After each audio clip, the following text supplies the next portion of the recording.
Ayan, no? May makikita kayo dito na kalsada na ginagawa. Ayan guys, oh. Hey guys, at nandito na po tayo ngayon sa Abang, Malolos.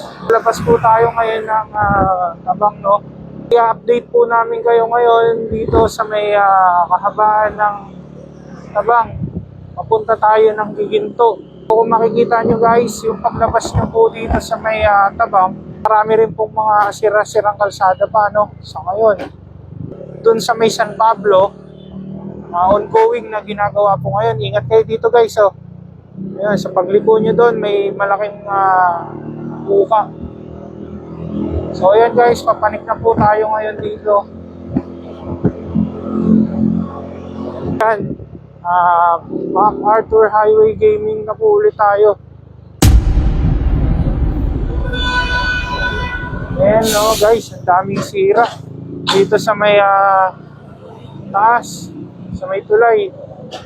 At may nakikita po tayong ginagawang kalsada. Makikita kayo dito na kalsada na ginagawa. Ayan guys, oh. So maganda na tong dinadaanan natin. Pwera na lang po itong ginagawang kalsada dito sa kabilang lane. So dati kung madadaanan nyo to guys, napakasakit sa ulo. Napakasakit para sa mga motor natin na dumaan dito dahil puro lubak yung kalsada na to. Pero ngayon po, dito sa may tapat ng TESDA ay makinis at maganda po ang daanan. Sana ganito lagi. Yung buong MacArthur Highway, sana ganito kakinis yung kalsada, no? Napakasarap dumaan dahil walang lubak. So ayun guys, nandito na ngayon tayo sa may tapat ng LTO. At from dun po sa may tulay ng Giginto, hanggang dito wala pa po kami nakikitang sirang mga kalsada at magaganda pa rin hanggang ngayon.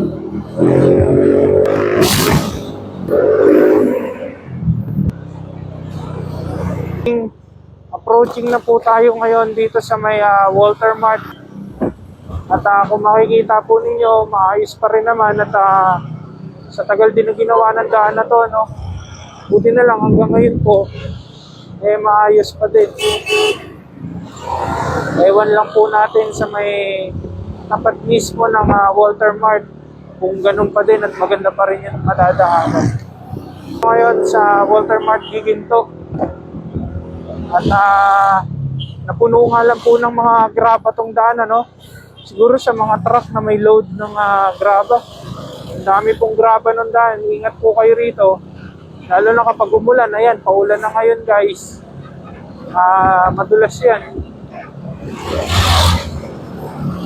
So labas na tayo ng Walter Mart Giginto, no? Approaching na po tayo ngayon dito sa may munisipyo. Ito yung mga lugar na binabahanan guys, no?